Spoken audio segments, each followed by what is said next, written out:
Gail Cruikshank, not a fan of the humidity. No, I am not. Gail is the talent director for the Greater St. Cloud Development Corporation. Well, you're not going to like the forecast for the next couple of days then. But then it does get better on the weekend. I know. It does. And I love it in the summer, but now I'm into fall mode. And I like fall mode, 70s and 80s. It is a little bit easier. We had that stretch, it seems like in the spring and summer, where you have a couple of weeks, maybe even up to a month if we're lucky, of temperatures that are in the highs in the 70s or 60s, and it's comfortable. Mm-hmm. And yeah, we'll get there. We will. There. Maybe this weekend we'll get there. All right, so today we're talking about, are you ready to nail your interview and land that job that you want? Well, yeah, I thought we hadn't talked to our job seekers in a while. And, fall's kind of a time where some people think, okay, do I want to make a change? Is it time for me to do something different? And so I thought we could talk a little bit about job seekers. There are still a plentiful of jobs available, but you still, as a job seeker, need to be prepared and need to do your homework. And I think the biggest piece of advice is keeping your mind open to companies that maybe you don't think there's anything for you. And I say that because a lot of times people will say, well, I don't want to work in transportation, manufacturing, whatever. I don't want to work in retail, whatever it is. But a lot of times they don't realize the number of other jobs that maybe do fit their interests that are in those industries. So when you're looking for a job and you're trying to identify, okay, this is what I want, do you look for the specific job? Do you look for the business, the place you want to work, and to try to move your way up? Does it depend on how old you are? I'm guessing there's probably different answers depending on who you are and where you're at. Yeah, there is. And I think, you bring up the employer. I think if you are focused on, maybe you identify 2 or 3 employers that I'm the most interested in, well, then do your homework. And what I mean by that is visit their website, go look on social media to see if they are posting things about their company. Talk to people that maybe work at that location, or know of somebody that does, because then you're going to get a feel, is this a company that I would feel comfortable in? Does it match my values? Does it match my priorities? So that's certainly one way. You can start with a very wide search and really narrow it down. But I think ultimately, at the end of the day, what you want to do is really determine what's the most important things to you. Is it your schedule? Is it, responsibilities? Is it growth within the company? What are your biggest triggers? And then find the companies that are best aligned with that. So when you want to prepare for an interview, what are some of the things you should be doing? Well, I think, the biggest things is we've talked about doing your homework and all of that. But, make sure that when you're going to interview, that you are bringing your best person forward, that you always remain positive, even if you're in a negative or challenging current employer, try and keep that negativity out of there. Really highlight experiences of what you have accomplished. Employers, when they look at resumes, they want to see statistics. They want to see actual, results. And so anytime you can highlight that, that's important, because you can say that you're, a best communicator, but how were you the best communicator? Or how were you, how did you achieve those results of so many, sales in that particular, item, or whatever it might be. So be specific and be clear about, what you bring. And because again, they might be looking at it from a different lens, and even other responsibilities that you've been a part of within that company, it might trigger something. So you might go in applying for and interviewing for job A, but if that recruiter is doing their job in an effective way, they're thinking about, well, they could be for job A, but they could also be for B, C, or maybe they're even best fit for job D. So again, it's giving them a wide variety of who you are, what you want to do, what your skills are. And then the recruiter then on their part is trying to identify where might they best fit within our organization. How do you sell yourself on your resume? Well, I think a lot of it is, again, examples, specifics, that sort of thing. It's showing progression in your jobs. Now, it doesn't always have to mean that you went from entry level to president within that company, but it has to show that you've either taken on additional responsibilities or you're taking on a leadership role within that organization, whatever it might be. But it's showing that you're continuing to improve yourself and you're doing what you're asked of and maybe beyond for the company as well.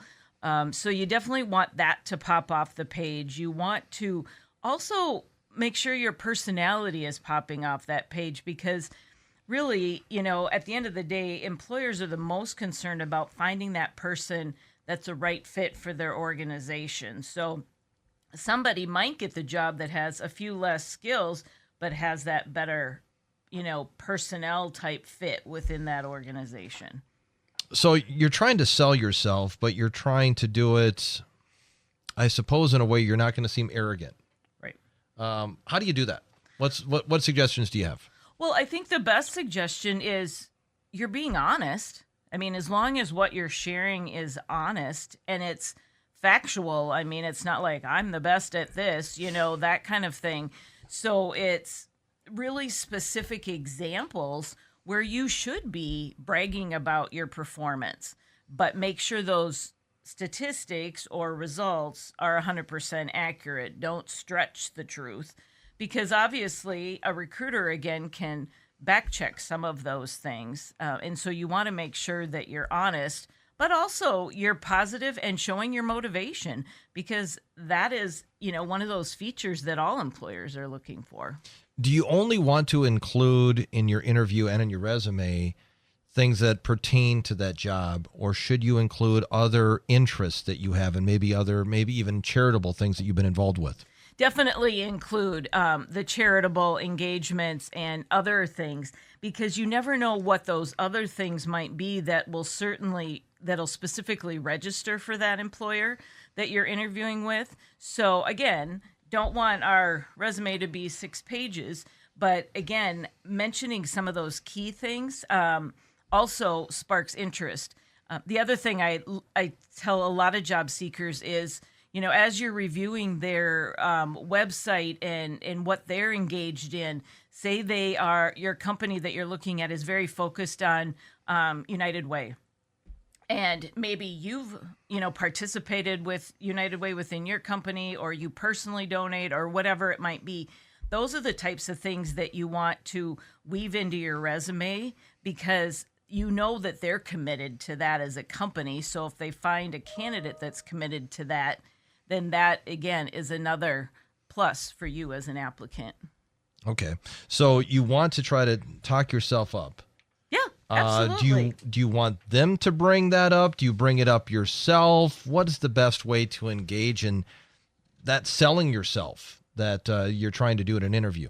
Well, I think you're going to have to weigh out. Each interview is different. Every interviewer interviews differently. So you have to really read the interviewer.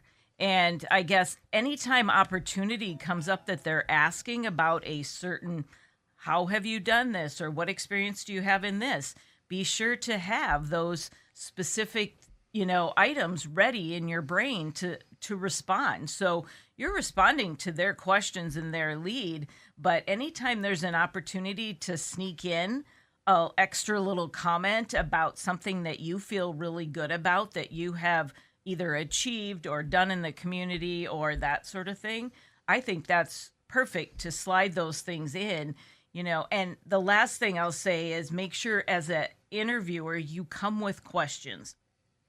There's nothing more frustrating or just thinking that, is this person really interested, if they don't have a single question at the end of an interview. There has to be a couple of things, even it's do I have an opportunity to tour the facility or the space that I might be working in? What's the timeline for, your selection process? What's the opportunities for growth? I mean, those are kind of basic options that can at least have you something in the back of your head. Because I realize sometimes interviewers will get to all your questions through the process, but there has to be one or two that you still, want to ask. It just reinforces that you're really interested in that job. How much do you dress up for your job interview? I always tell people you can never overdress for a first interview. But you also, after a first interview, can get a feel for what their culture is like. And a lot of times employers will now say when they're actually calling for interviews, we are a business casual work environment, or Fridays or jeans days or whatever. So a lot of times our employers are providing that information up front too, so the interviewer knows how they should come across on that interview. How much do you follow up after the interview is done? And how quickly do you do that? I think follow-up is key, but I think the biggest challenge and request I have is it's on the employer side. I think it's really critical that you as an employer are timely with your follow-ups. Even if you haven't made a decision yet, respond to that candidate. It could be a quick email. It could be a text. It could be, a short note, just to let them know where you're at in the process. I get so frustrated with our employers when they say, well, I can't hire anybody, but then they also don't ever follow up with their candidates because they haven't made a decision yet, or maybe they haven't found the perfect one, but then still update your candidates because that's only fair to them. Let them know yay or nay. Yeah. If you're getting another interview, or if you're just still not in the running, I just have a few more interviews to do, or can you chat with this person or whatnot? I also suggest employers have more than one person in the interviews so you can compare notes. You can compare what each of you take from that interview. But to go back to your question about follow-up, I mean, the candidate should follow up as well. But again, I think that's timely. That's another question. When might you anticipate that I hear from you on a decision? Or can I follow up with you in 2 to 3 days? Or there's always nothing wrong with sending a note. The old-fashioned notes still mean a lot. Or sending an email, just maybe it's something you thought of, you didn't get a chance to share, and it's, I'm really interested in this job. Thank you for taking time with me, and I just wanted to share this. So it's, you have to really read each situation. There is no hard and fast rule. If people do want to find out about job openings in the St. Cloud area, how can they do that? If anybody, we still have a healthy number of jobs. There's about 5,000 jobs available right now in the 3-county area.